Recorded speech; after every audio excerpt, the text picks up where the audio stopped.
they've already made that decision, so they've had to downsize way considerably. So that's a huge part of, they've made that probably, I think, that biggest step. Residential care facility, again, you have to be careful on the terminology, but in Indiana, residential care refers to places like our county homes. Actually, Davis Manor, Cumberland Point has a few residential facility beds. Again, it's just a little bit more care than what assisted living is. But Tippecanoe Villa is our county home. There's other county homes in Indiana that are under what they call the ARCH program, Aid to Residents of County Homes, if people can't afford it. But as far as cost goes, it's the cheapest game in town, usually, and in Lafayette it is. So next page, I have intermediate care facilities. That's really what you would consider the long-term care, the nursing homes that are there on a longer period of time. Medicare does not pay for the intermediate care facilities. Because they are generally what you call custodial care. Private insurances do not pay for intermediate care.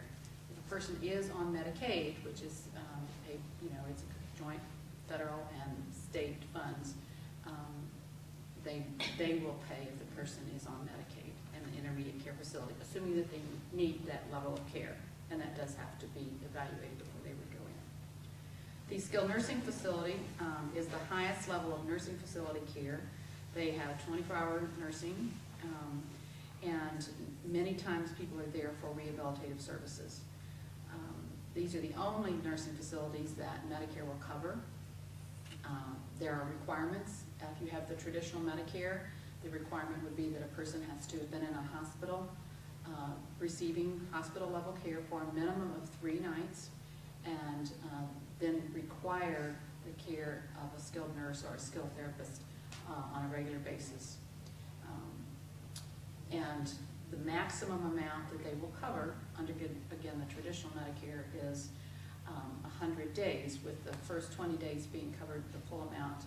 After from 21 to 8 through 100, then the co-insurance would pick up a major portion of that. Advantage programs, the Medicare alternatives, you have to be very careful because they are significantly different, and it's really sad because people have been hurt by getting the Medicare Advantage, and when it comes to nursing home care, it's not at all the same. So people do need to look into what there is going to be right for them.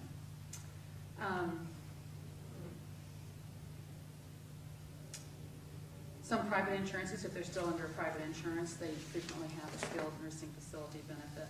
And again, as others, they require pre-admission screening for entry into a skilled nursing facility also.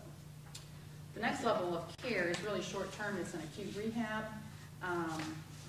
We have an acute rehabilitation area at Home Hospital on our 4th floor.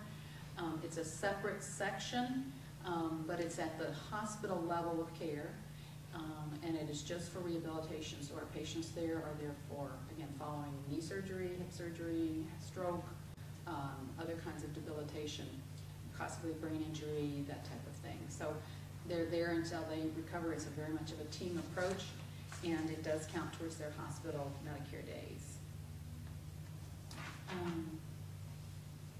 Generally, the people going to rehab are people who, when they can't be doing too well, they can't be walking down the hall independently for 75 feet, or they're going to be too good for rehab. But they need some training, and they need some help with physical therapy and occupational therapy, possibly speech therapy.